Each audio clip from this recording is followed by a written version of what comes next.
Toronto island পার্কে এবারে আমাদের কাছে সবথেকে বেশি আকর্ষণীয় ছিল বোটিং।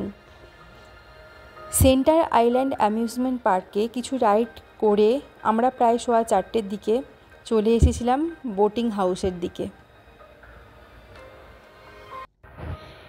এখানে বেশ কিছু ভিন্ন ধরনের বোট রাইড করা যায়, যেমন সোলো কায়াক, যেখানে একজন অ্যাডাল্ট বোট চালাবেন, ট্যান্ডেম কায়াক, যেখানে দুজন অ্যাডাল্ট বোট চালাবেন, আর ক্যানোই, যেখানে দুজন অ্যাডাল্ট চালাতে পারেন বা দুজন অ্যাডাল্টের সাথে একজন চাইল্ডও থাকতে পারে।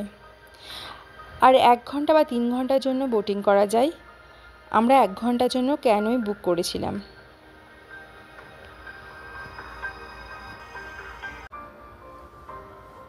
ভ্যালিড আইডি কার্ড জমা দিয়ে ফর্ম ফিল আপ করে লাইফ জ্যাকেট পরে প্যাডেল নিয়ে বিকেল 5টার দিকে আমরা বোটে চেপে বসলাম।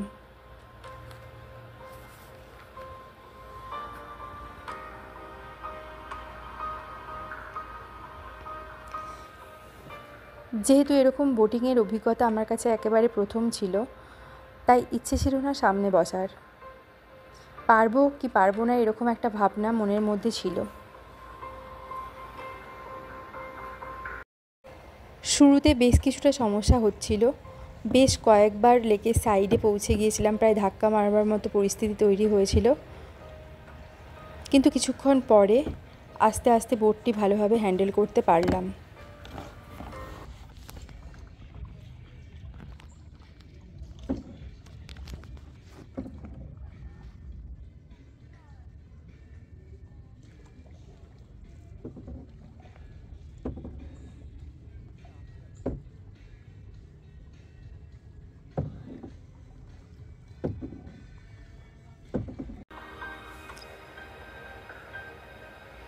বোট নিয়ে আমরা লেকের ভেতর বেশ কিছুটা গেলাম, আর সামনে ছিল অপূর্ব দৃশ্য।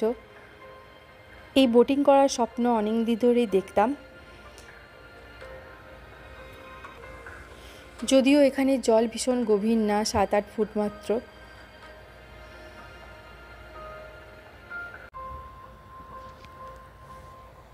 আর সবথেকে বেশি মজার ছিল এই 1 ঘন্টা টাইমের মধ্যে ইন্দ্র একবারও জল থেকে হাত তোলেনি।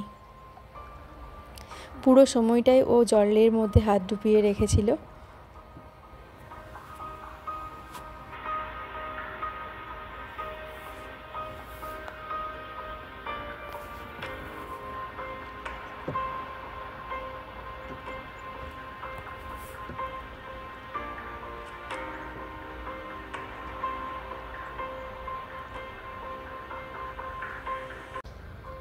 ফেরার সময় দুটি সুন্দর রাজহাঁসের দেখা পেলাম। ফেরার দিকে একটু বৃষ্টি নামলো।